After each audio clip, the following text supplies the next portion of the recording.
Cell cycle cell division के 2 lectures already upload हो चुके हैं, जिसमें माइटोसिस और मियोसिस 1 का लेक्चर अपलोड हो गया है। आज हम लोग मियोसिस 2 देखने वाले हैं। मियोसिस 2 के भी 4 स्टेजेस हैं, प्रोफेज 2, मेटाफेज 2, एनाफेज 2 और टेलोफेज 2, यानी ये मियोसिस 2। अगर आपको याद हो तो मैंने पहले ही बताया था, यानी पिछले लेक्चर्स में मैंने ये बताया कि जो मियोसिस 2 जो है वो है माइटोसिस जैसा। कैसे है वो भी हम लोग आगे देखेंगे तो समझ में आ जाएगा।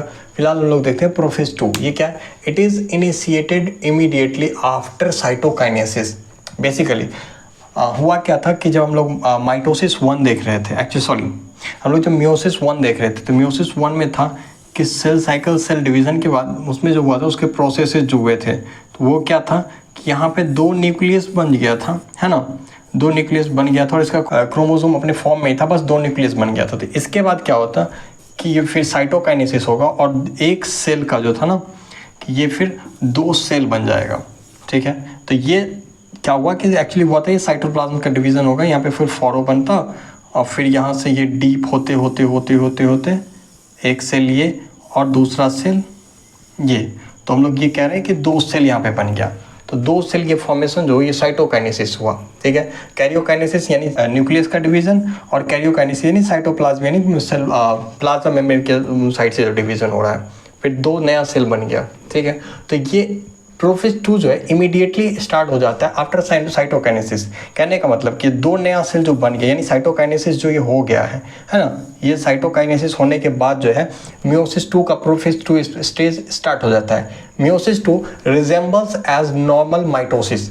अब इसके बाद जो भी प्रोसेसेस होंगे, कहने का मतलब कि ये मियोसिस 2 में जो साइटोकाइनेसिस मियोसिस 1 में जो साइटोकाइनेसिस हुआ, उसके बाद जो मियोसिस 2 होगा वो उसका जो भी प्रोसेस या स्टेप्स होंगे ना वो काफ़ी सिमिलर होंगे टू माइटोसिस। कैसे होगा वो भी आगे हम लोग देखेंगे। The nuclear membrane disappear by the end of prophase 2। अब हम लोग यहाँ पे जैसे मियोसिस 1 में साइटोकाइनेसिस हुआ, 2 सेल बना, 2 सेल के बाद अभी हम 1 सेल उठाएंगे और फिर उसको देखेंगे कि क्या होता है उसमें। Okay, the nuclear membrane disappear by the end of prophase 2।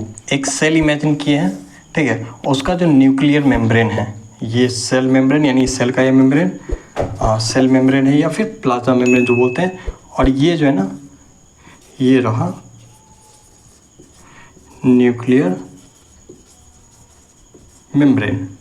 ये क्या होगा प्रोफेज 2 के एंड होते होते ये डिसअपेयर हो जाएगा, यानी धीरे धीरे ये डिसॉल्व होगा, ठीक है, यानी डिसअपेयर हो जाएगा। The chromosomes again became compact. Okay, यहाँ पे कॉम्पैक्ट वर्ड यूज़ किया गया। मैंने पहले बताया था मियोसिस 1 में कि यहाँ पे जो क्रोमोसोम होगा वो क्रोमेटिन थ्रेड लाइक स्ट्रक्चर में नहीं जाएगा, वो क्रोमोसोम होगा यानी कॉम्पैक्ट होगा। कंडेंसेशन या डिकंडेंसेशन वाले वर्ड यहाँ पे यूज़ नहीं हो रहे, यहाँ पे हो रहा है कॉम्पैक्ट वर्ड यूज़, यानी क्रोमोसोम अपने फॉर्म में जो थे, क्रोमोसोम अपने स्ट्रक्चर में ही रहेगा, ठीक है। यानी क्रोमोसोम अगर ऐसा था सेंट्रोसोम, तो यहाँ पे वो क्रोमोसोम कॉम्पैक्ट होगा और उसके बाद होगा मेटाफेज 2 स्टार्ट। यानी प्रोफेज 2 में इतनी सारी कहानियाँ होती है। मेटाफेज 2 में क्या होता है? Chromosome align at the equator of the microtubules from the opposite poles of the spindle to get attach. अब क्या होगा, यहाँ पे जो क्रोमोसोम है, ठीक है, ये क्या आएंगे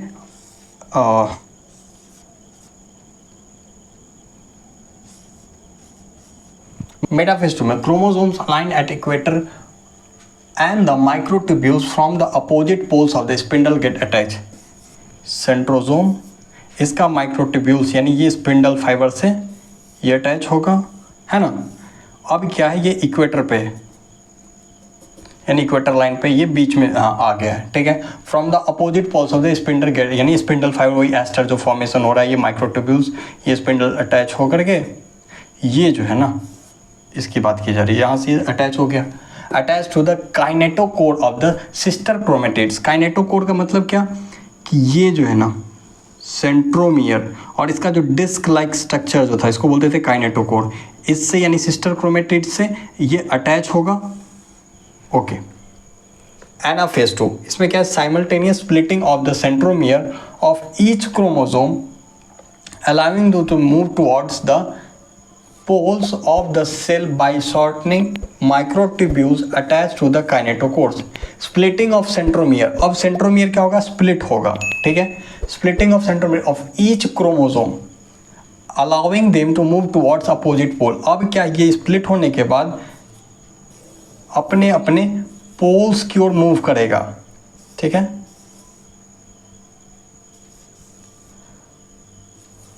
हम लोग देखे थे ना माइटोसिस में कि अपने अपने पोल्स पे ऐसे मूव कर रहा था।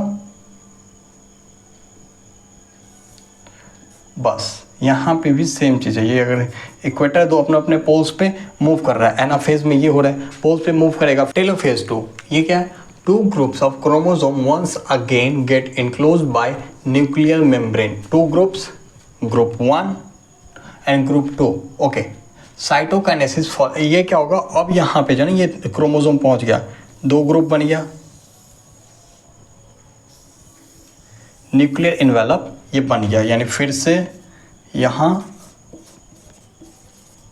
न्यूक्लियर इन्वेलप बन गया, ठीक है।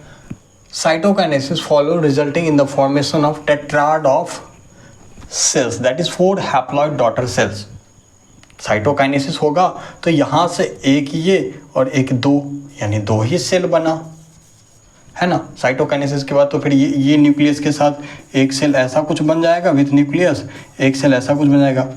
पर यहाँ पे 2 सेल बन रहा है, 1 और 2।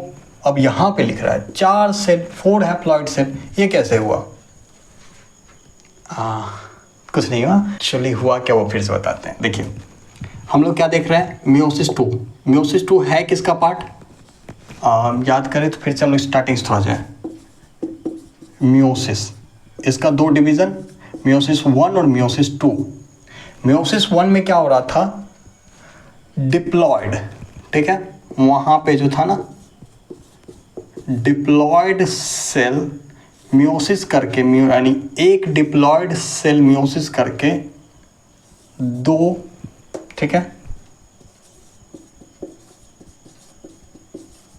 डिप्लॉयड सेल्स बना रहे थे। अब 2 डिप्लॉयड सेल्स क्या करेंगे? 2, यानी 2 को ऐसे लिख दें 1 + 1। अब 2 डिप्लॉयड में से एक डिप्लॉयड सेल मान लेते हैं कि ये वाला 1 जो है ये सेल है, यानी 1 से 2, यानी यहाँ 2 सेल बना और इस 1 से 2 सेल ये बना, तो 2 + 2 हो गया 4। लेकिन लेकिन लेकिन लेकिन ये 4 जो होंगे, यानी ये 4 डिप्लॉयड नहीं होंगे, ये क्या होंगे? हैप्लॉयड सेल्स, ठीक है। यानी मियोसिस 1, ये मियोसिस 1 की वजह से 2 बने, और इस 2 यानी 2 और 2, इस 2 से, यानी इस 2 से जो 4 बने हैं ये मियोसिस 2 की वजह से बने हैं, 4 हैप्लॉइड सेल्स। अगर याद हो तो मैंने बोला था कि मियोसिस में, यानी मियोसिस में only 1 time DNA replication. Okay, इसको ऐसे देखिए, एक डिप्लॉयड सेल था, उसमें 46 होता है, उसमें एक बार डीएनए रेप्लिकेशन हुआ तो 46 से वो नंबर क्या चेंज हो गया? 46 से वो नंबर हो गया 92, ठीक है।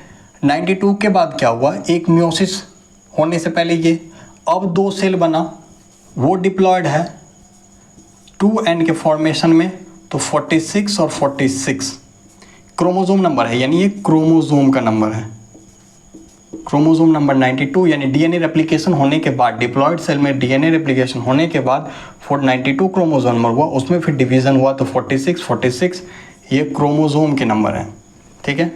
अब ये दोनों डिप्लॉयड है, फिर इनमें कोई डीएनए रेप्लिकेशन नहीं होता है लेकिन डिवीज़न तो होता है, तो फिर 2 सेल यहाँ बने, एक ये और एक ये, इसके 2 सेल, एक ये और एक ये। लेकिन लेकिन लेकिन इनमें डीएनए का नंबर, क्रोमोसोम का नंबर 23, मतलब ये बन गए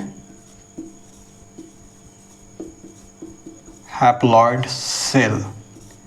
इसी वजह से, यानी यहाँ पे अगर हम लोग याद करें, ये 92 से पहले क्या था? 46 था। अब देखिए कि एंड रिजल्ट जो हो रहा है ना, 1 मिनट, ये 92 से पहले क्या था? 46 क्रोमोसोम का नंबर है। अब एंड रिजल्ट जो देखे, 46 का एंड रिजल्ट क्या आया? ये तो 23 आ गया। यानी क्या हुआ, क्रोमोसोम का नंबर रिड्यूस हुआ ना, इसलिए मियोसिस को हम लोग बोलते हैं क्या, रिडक्शनल डिवीजन। ठीक है, और माइटोसिस को बोलते हैं इक्वेशनल डिवीजन, क्योंकि वहां पे अगर क्रोमोसोम का नंबर 46 है तो डॉटर सेल जो बनेंगे ना वो भी 46 ही होगा, वहां पे इक्वेशनल होता है। पर यहाँ पे क्या होगा, अब सोचो कि 46 पहले था, वो डीएनए रेप्लिकेशन होकर के 92 पे आया, फिर 46 और ये 46 फिर 23 में डिवाइड हो गया, हैप्लॉइड सेल बन गया। यानी इनिशियली जो डिप्लॉयड था, जो डिप्लॉयड सेल था वो हैप्लॉइड सेल में हो गया। एक्चुअली है क्या कि मियोसिस काफ़ी सारे ऐसे बुक्स में जो बेसिकली नर्सिंग के और पैरामेडिकल के स्टूडेंट्स काफ़ी प्रीफर करते हैं उस बुक। मैंने ऐसे बुक देखे जिनमें क्या था कि सिर्फ माइटोसिस को एक्सप्लेन करके और मियोसिस छोड़ दिया गया था। तो मियोसिस मैंने इसको इसलिए एक्सप्लेन किया, एक्चुअली एक तो ये इंपॉर्टेंट है। बेसिकली क्या है कि जब हम लोग रिप्रोडक्शन वगैरह पढ़ते हैं तो वहाँ पे था कि स्पर्मेटोजेनेसिस, oogenesis, वहाँ पे ये जर्म सेल, जो जर्म सेल था, जर्म सेल से फिर स्पर्म वगैरह का जो फॉर्मेशन था, स्पर्म का फॉर्मेशन था, तो वहाँ पे ना ये काफ़ी इंपॉर्टेंट होता है, वहाँ पे इसको एक्सप्लेन करना। फिर वहाँ पे जाके सिर्फ अगर ये बता दें कि यहाँ पे 2n है और 2n फिर n हो गया है, अब डायरेक्ट यहाँ उस चैप्टर में जाके ये तो नहीं बता सकते हैं, तो इसलिए यहाँ पे ये काफ़ी इंपॉर्टेंट है। और ये कॉम्प्लेक्स भी है तो इसको मैंने जितना सिंपल हो सकता है उतना सिंपल रखा है। अब ये देखिए 46 है, इसको हम लोग 2n बोलते हैं। ठीक है, अब ये 2n का हाफ हो गया तो n, ये उस टाइम समझने में। अब ये चैप्टर क्योंकि आप लोगों ने बहुत अच्छे से देखा है, इसके जो क्वेश्चंस वगैरह हैं बुक्स में, आप जल्दी से इसको बनाइए, सॉल्व कीजिए। नेक्स्ट चैप्टर में हम लोग बढ़ेंगे और अच्छे से फिर आगे चैप्टर सारे जल्दी खत्म करने वाले हैं। वीडियो को लाइक करें, चैनल को सब्सक्राइब करें और ज़्यादा से ज़्यादा शेयर करें। धन्यवाद, मिलते हैं नेक्स्ट क्लास में।